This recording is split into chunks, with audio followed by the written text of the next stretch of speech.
Thank you, sir. I could have used your hat and your sunglasses. Good morning, everyone. Before we begin, I want to provide an update on two recent cases. First, the shooting incident involving the off-duty Customs and Border Protection officer on Saturday. Our federal partners on the HSI Violent Gangs Task Force have now apprehended the second suspect, the alleged scooter driver. His name is Christian Ibar Baroa. Once Mr. Baroa was in custody, NYPD homicide detectives conducted a debrief of him.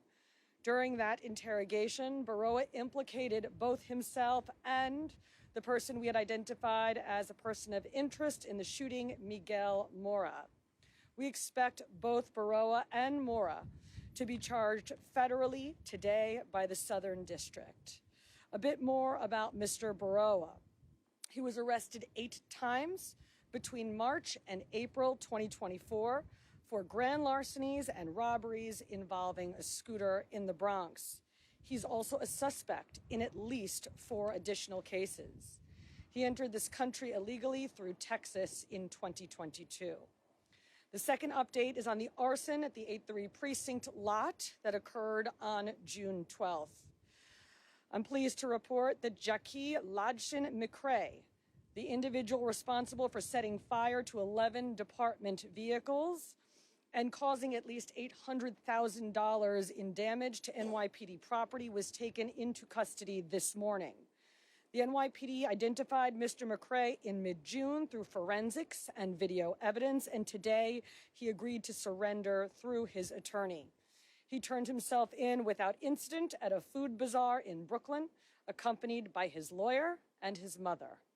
He is expected to be charged federally on arson charges by the Eastern District this morning. Now I'm going to turn to another serious issue, putting lives at risk, in subway surfing. We've learned a lot about this issue over the past few years, and here's what we know. Subway surfing is not a trend, it's not a rite of passage, and it's certainly not viral entertainment.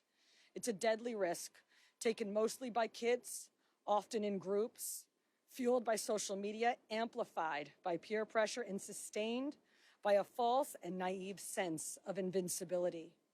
It is Russian roulette on rails, and too many kids are playing it without understanding the stakes. But we know the consequences, and we are leveraging modern technology to act before it's too late. Last week, as the mayor said, we hit a milestone, the 200th subway surfing rescue made using drones since we launched our transit drone program in late 2023. That's young lives pulled from the edge of death. That's preventing a tragedy instead of responding to it. And that success is possible because our drone teams are out there 5 days a week, strategically deployed to hotspots like along the 7 line in Queens, which accounts for almost 50% of all subway surfing incidents. This is not guesswork. These are focused deployments based on pattern analysis through 911 call data and incident response. When a pattern emerges, we send our drone teams out. They deploy around sections of elevated track, launch drones, and monitor the tops of moving trains.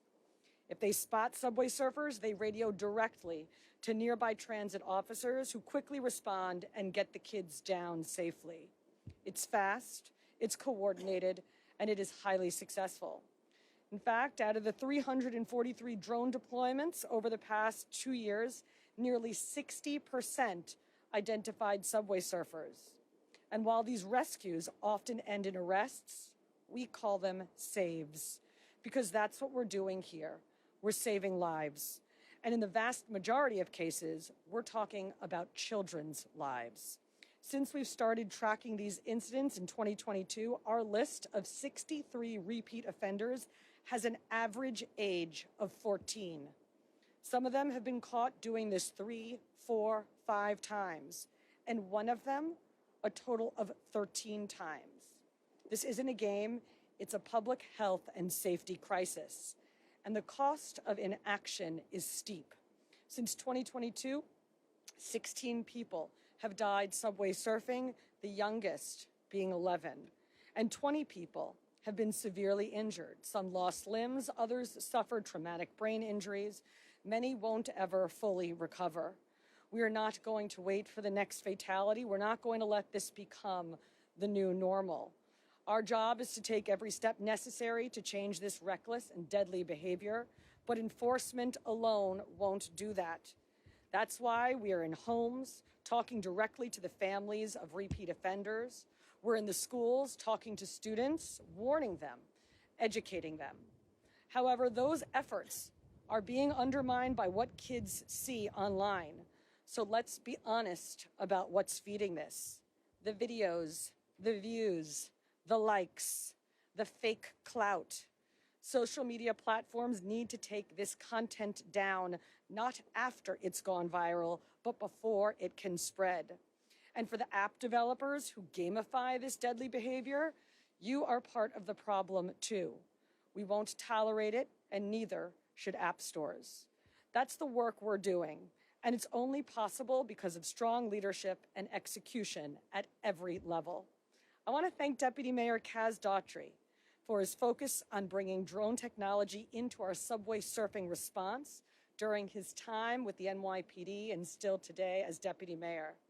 And of course, our Chief of Transit, Joseph Galata, our transit officers, our TARU drone teams for taking that vision and turning it into real, measurable public safety wins. Finally, I want to thank Mayor Adams for his vision on this issue.